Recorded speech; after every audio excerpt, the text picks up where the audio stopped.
Terceira parte do nosso Evangelho no Lar, o Evangelho segundo o Espiritismo, capítulo 18, muitos os chamados, poucos os escolhidos, item 3, a porta estreita. Uma passagem baseada no Evangelho de Mateus, capítulo 7, versículos 13 e 14, onde Jesus diz: entrai pela porta estreita, porque larga é a porta da perdição e espaçoso o caminho que a ela conduz, e muitos são os que por ela entram.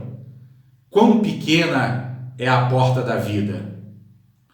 Quão apertado o caminho que a ela conduz, e quão poucos a encontram. Então, pessoal, olha só a conexão com o tema que nós estávamos tratando agora há pouco, né? A porta estreita é o símbolo da nossa disposição de superar os nossos hábitos mentais e emocionais negativos, que, como nós dissemos, estão arraigados na nossa psique, através de inúmeras e inúmeras e incontáveis vidas, né? Então, por que Jesus aqui diz que esse trabalho de superação dos velhos hábitos é entrar pela porta estreita? Por causa daquilo que nós falamos agora há pouco, né? A superação não é fácil, não é simples, né? Agir da forma habitual, agir da forma à qual nós estamos habituados, é mais fácil, né? Porque é só seguir o impulso vem automaticamente e a gente segue. Agora, quando nós nos propomos a seguir um caminho espiritual, né? Um caminho espiritual legítimo, né? Verdadeiro, então nós vamos nos voltar para dentro de nós, porque todo caminho espiritual legítimo, ele aponta para dentro, não para fora. Ele aponta para a superação das nossas próprias imperfeições. Quando nós nos propomos a isso, né, a voltarmos para dentro de nós mesmos e superar as nossas imperfeições, nós vamos nos confrontar com os nossos hábitos, que estão extremamente arraigados, tentando cultivar atitudes elevadas de compaixão, de amorosidade, de alegria altruísta, de paciência, com as quais nós não estamos habituados, né? Então, é como se fosse uma luta que no início é bastante inglória, né? Porque os velhos hábitos, por estarem muito arraigados, estão bem desenvolvidos, estão adultos, né? Estão grandões, vamos dizer assim, né? E a nossa disposição de superá-los é uma sementinha que nós estamos plantando agora, muito recente, né? E que para que possa brotar, vai precisar de um cultivo intenso, né? Vai precisar da nossa permanente vigilância e atenção, né? Uma atenção minuciosa, detalhada, cuidadosa, zelosa, né? E isso exige energia, né? Exige determinação e exige fé, né? Por isso que é muito interessante o que nós vimos agora na segunda parte do nosso Evangelho, quando a gente viu a história do Siddhartha Gautama, que se tornou o Buda, e que era, portanto, um ser comum, né, como nós, né, com emoções perturbadoras, mas que através da sua determinação de superar todas as suas imperfeições, todas as suas obscuridades mentais, atingiu a plena libertação dos velhos hábitos. Então, embora essa porta, né, a que Jesus se refira, seja estreita, ou seja, embora essa luta, né, no começo contra os velhos hábitos, ela pareça quase que impossível, né, nós vemos nesse exemplo de Buda que a vitória é possível, mas vai exigir de nós muita determinação, né, muita força de vontade, muita intensidade na prática espiritual, né? E aí, na sequência, no item 4 desse mesmo tópico, a porta estreita, nós temos uma outra passagem que é do capítulo 13 do Evangelho de Lucas, versículos 23 a 30, né? Onde se descreve a seguinte situação. Tendo-lhe alguém feito esta pergunta, quer dizer, alguém fez uma pergunta a Jesus: Senhor, serão poucos os que se salvam? Respondeu-lhes ele: esforçai-vos por entrar pela porta estreita, pois vos asseguro que muitos procurarão transpô-la e não o poderão. E quando o pai de família houver entrado e fechado a porta, e vós de fora começardes a bater, dizendo: Senhor, abre-nos, ele vos responderá: não sei de onde sois. Por-vos-ei a dizer: comemos e bebemos na tua presença e nos instruíste nas nossas praças públicas. Ele vos responderá: não sei de onde sois, afastai-vos de mim, todos vós que praticais a iniquidade. E Jesus segue ainda dizendo: então haverá prantos e ranger de dentes, quando virdes que Abraão, Isaque, Jacó e todos os profetas estão no reino de Deus e que vós outros sois dele expelidos. Virão muitos do Oriente e do Ocidente, do setentrião e do meio-dia, que participarão do festim no reino de Deus. Então, os que forem últimos serão os primeiros, e os que forem primeiros serão os últimos. Aqui, mais uma vez, nós estamos diante de uma parábola, né, que Jesus utiliza para dar seus ensinamentos aos discípulos e ao povo para o qual ele falava.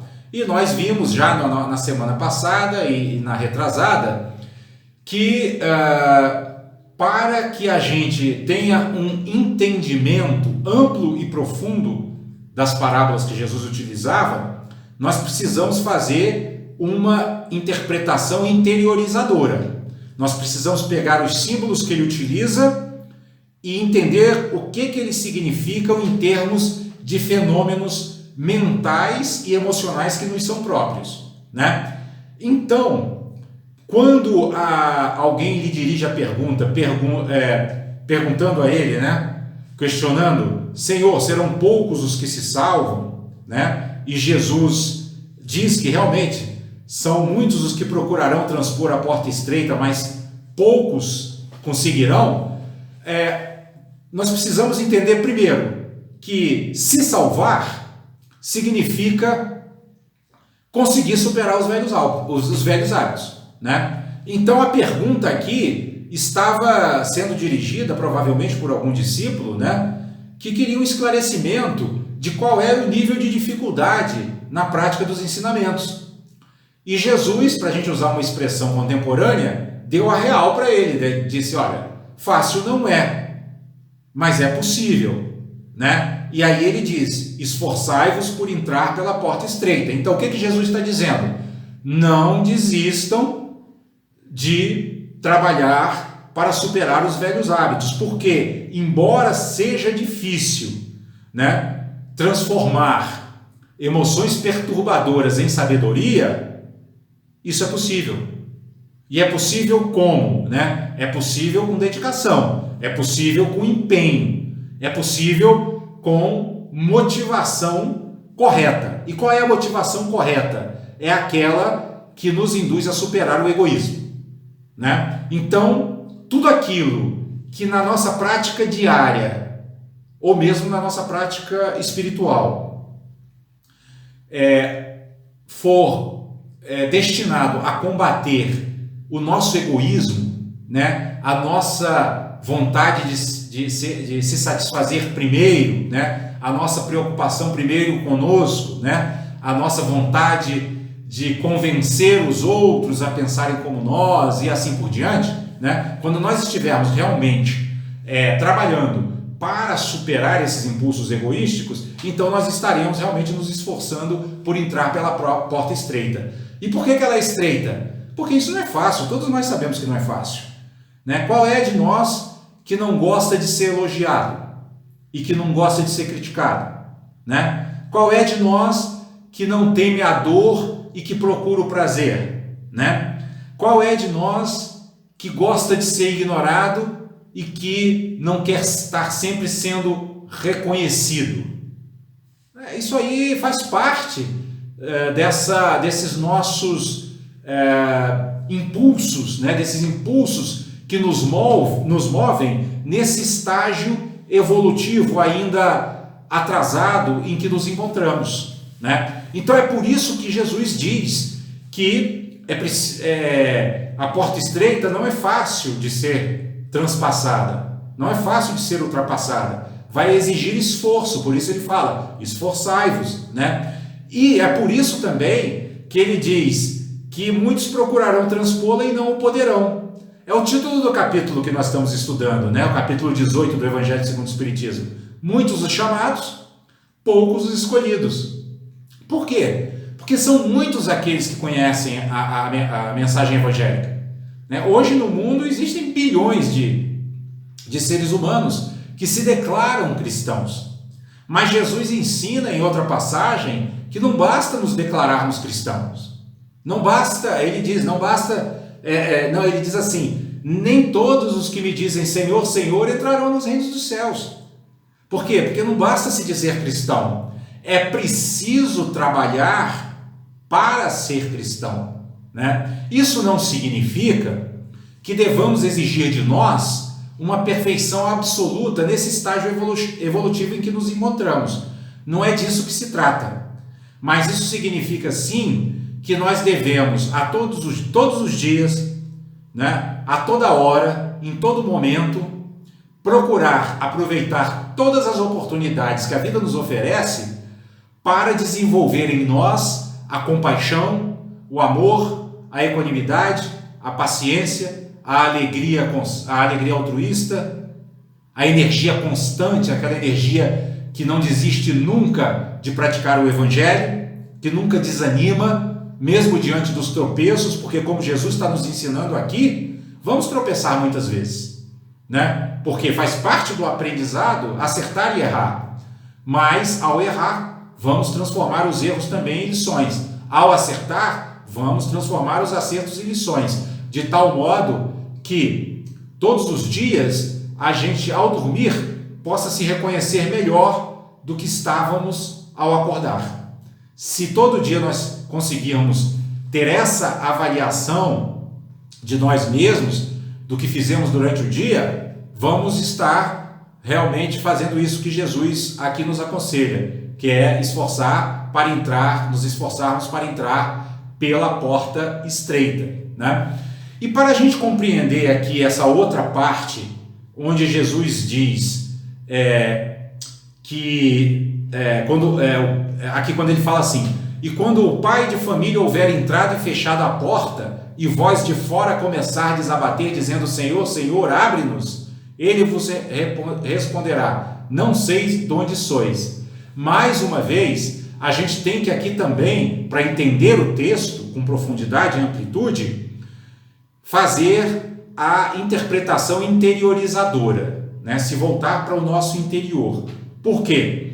Porque o Senhor que fecha a porta, ele simboliza aqui aquele ser que recebeu os ensinamentos, que teve uma encarnação onde teve a oportunidade de entrar em contato com ensinamentos espirituais valiosos, no nosso caso aqui estamos tratando da doutrina espírita, mas que não soube fazer o bom uso desses ensinamentos e dessa oportunidade que recebeu.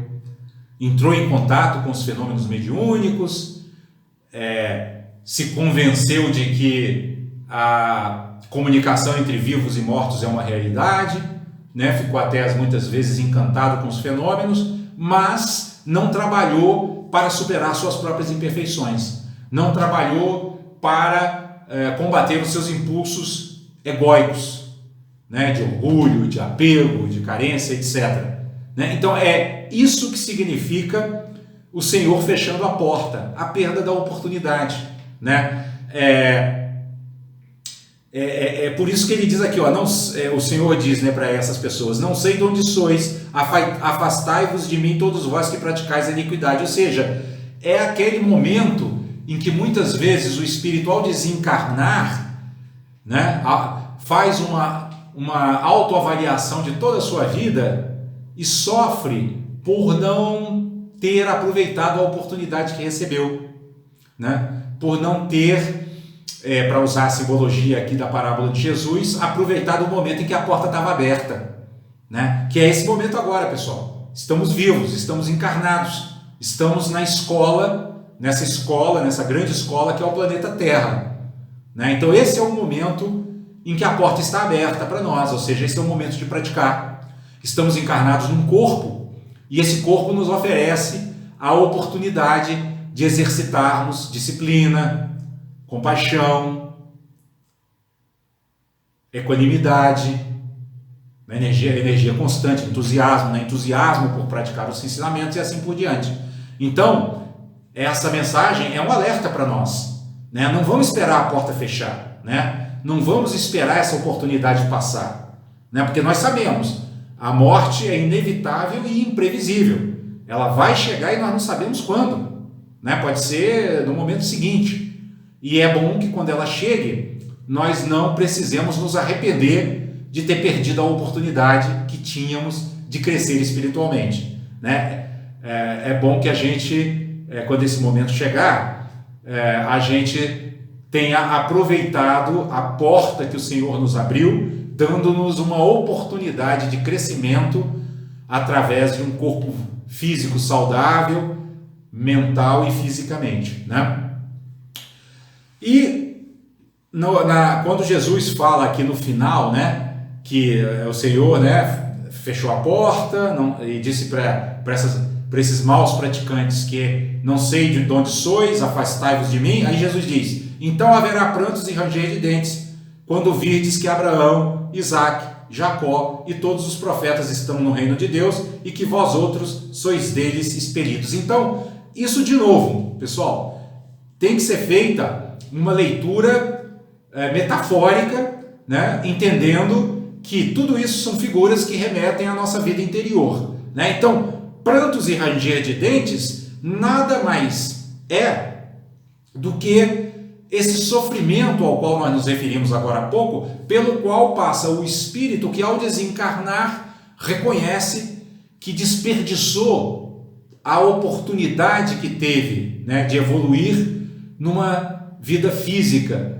que se esvaiu sem que ele tenha feito os trabalhos e os esforços necessários para superar as suas imperfeições, né? Todos os relatos que nos chegam através da literatura espírita mediúnica, de espíritos que passaram por essa situação, que sentiram nesse momento da desencarnação que tinham desperdiçado todas as oportunidades e que muitas vezes, inclusive, não só não fizeram o bem, como ainda praticaram o mal, todos eles descrevem um sofrimento muito intenso, aquilo que talvez nós poderíamos aqui descrever como um peso de consciência, né? Uma consciência que lhe cobra, né? Por que você não aproveitou, né? Por que você não cumpriu com tudo aquilo que prometeu antes de reencarnar, né? Então, todos os espíritos que passam por essa situação descrevem essa experiência como uma experiência muito dolorosa, né? Eu acho que todos nós que já passamos por alguma situação em que nos arrependemos, né, de ter feito alguma coisa e aquilo ficou como um peso de consciência muito grande, né? A gente sabe o que é essa dor de consciência, né? Esse peso de consciência, mas os espíritos que nos fazem esses relatos, né, desse momento em que o espírito, ao olhar para si mesmo, né, se autodecepciona, se decepciona consigo mesmo, eles dizem que essas pequenas emoções de peso de consciência que nós temos, essas pequenas dores de peso de consciência que nós temos, nós podemos multiplicar por 1 milhão, porque é o desconforto que eles dizem que acontece com todo aquele que desencarna reconhecendo que desperdiçou as oportunidades recebidas. É por isso que Jesus eu considero assim um professor muito hábil, né? Porque ele usa as figuras que exatamente refletem a intensidade do sofrimento, né? Prantos e ranger de dentes, né? É uma coisa bem dura, né? Parece até assim um pouco assustadora. Mas o objetivo de Jesus não era assustar os seus ouvintes. O objetivo de Jesus era conscientizá-los, né, de como funciona a vida espiritual, né, de qual é a finalidade da nossa vida, né, e de quão importante é que aqueles que estavam ali ao seu lado, ao lado do Messias, né, aquele Messias tão esperado pelo povo de Israel, cuja reencarnação foi planejada por milhares e milhares de anos antes de acontecer, né? Ou seja, todos os que o ouviram falar pessoalmente estavam diante de um fenômeno extraordinário, né? Estavam diante de um espírito puro, né? De um ser desperto, iluminado, né? Então estavam recebendo muito, né? Estavam tendo uma oportunidade única, né? Portanto, como o próprio Jesus dizia, né, para os seus discípulos, a quem muito foi dado, muito será pedido, né? Então era isso que ele estava alertando, né? Quando a gente tem a oportunidade, não a percamos, porque a pior coisa que nós podemos fazer na nossa vida é deixar que ela transcorra de tal modo que quando estivermos desencarnando, olhemos para nós e tenhamos que passar por essa dor de achar que desperdiçamos toda ela no serviço ao mamão, ou seja, no serviço ao dinheiro, à matéria, e que nos esquecemos completamente do espírito, né, do cultivo interior. Então, que a gente possa, na verdade, fazer o oposto, né, que a gente possa transformar essa nossa encarnação no serviço a Deus, ou seja, que a gente possa transformar todos os nossos momentos em aprendizado para o nosso crescimento espiritual, de tal modo que ao desencarnarmos a gente possa estar ali se separando do corpo, agradecendo a esse corpo a oportunidade que ele nos deu e louvando a Deus, né? Se alegrando por termos aproveitado as lições, aproveitado as oportunidades e por estarmos desencarnando melhores do que quando encarnamos.